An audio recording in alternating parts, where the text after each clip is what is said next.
Reality Transurfing, Book 3, Forward to the Past. Chapter 6, Conclusion. The Intention of Ancient Magicians. The intention of ancient magicians. In conclusion, I would like to join the intention of ancient magicians. I mean the keepers of knowledge that lived in our reality until the disintegration of the last civilization. Shards of this knowledge, with a capital K, have reached our days in the shape of isolated esoteric teachings and practices. There is information, although not subject to testing, that some of the ancient magicians have gone to another reality and are now trying to pass on their knowledge to humanity by transcendental means. Just recently, I would have treated similar claims with a level of skepticism, to put it mildly, but in the last couple of decades there are more and more cases when different people in different corners of our planet and independently of each other provide similar interpretations of one and the same knowledge. And now I too was forced to face this knowledge, which, as I have already mentioned, could in no way come into being inside my head. I cannot claim for sure that the overseer, the encounter with which I wrote about in the first chapter of this book, exists, at least in our reality, but I have plenty of reasons to believe that he exists nonetheless. In my dreams, I have met many different characters, but they did not have any effect whatsoever on my rather conservative worldview. My encounter with the overseer, however, did not only turn my conception of the world upside down, but also my whole life. Suddenly, without rhyme or reason, a former physicist, without any special inclinations, started writing books. It is too incredible and extravagant if one were to assume that what caused this was an ordinary dream. Since that first encounter, the overseer hasn't visited me again, but sometimes I think that I feel his invisible presence. Anyway, I have never considered and do not consider transurfing my knowledge.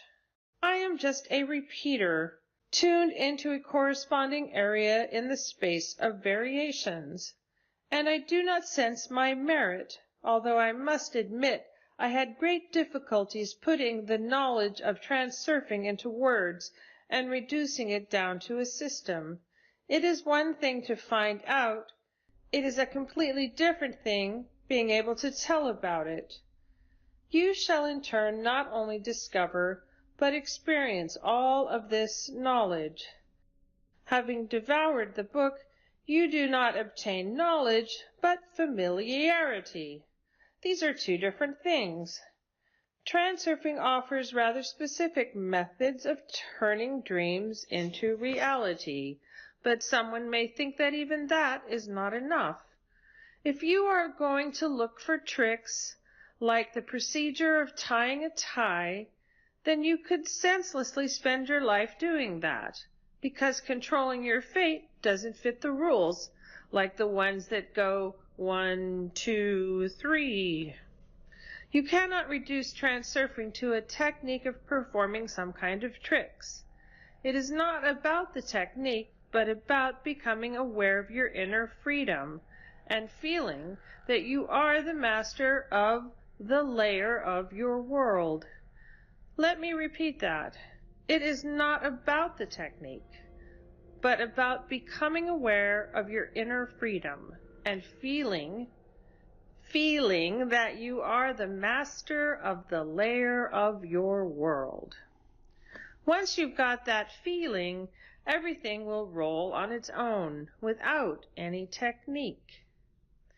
But to achieve that level of awareness, you need to make transurfing your way of life. There is no other way. And it is not at all burdensome, rather fascinating, like playing with a mirror. The world is the mirror of your attitude towards it, only with a delayed reaction. By comparing your attitude with the subsequent reaction of the mirror, you are teaching your mind one simple truth that is nonetheless difficult to comprehend. With your intention, you are shaping the layer of your world. Let me repeat that. By comparing your attitude with the subsequent reaction of the mirror, you are teaching your mind one simple truth that is nonetheless difficult to comprehend. With your intention, you are shaping the layer of your world. You also need to get used as just as simple but strange truth, the means and ways of attaining your goal should not bother you. At the base of this claim lies one fundamental principle. The direction of intention is determined by the vector of the flow of variations. Let me repeat that. The direction of intention is determined by the vector of the flow of variations. You only need to maintain this course and not be in the way of the flow of variations. The means of attaining your goal will present themselves. You won't be able to, and you shouldn't know in what way your goal will be realized. No matter what is going on, if you keep the goal slide in your head and observe the principle of coordination, the flow of variation is carrying you to your goal. Such is the law. Let me repeat that.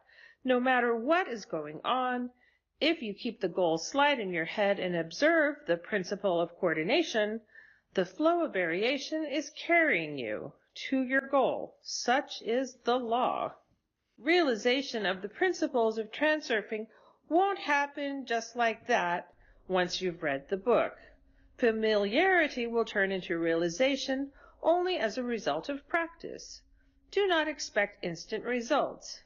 If you intend, then everything will sooner or later work out. Let me repeat that. If you intend, then everything will sooner or later work out. Perhaps in this book I didn't manage to adequately fulfill the intention of the ancient magicians and pass on to you the knowledge of transurfing in its fullness. But I intend to continue this business, and soon another book will become available, Apples Fall to the Sky.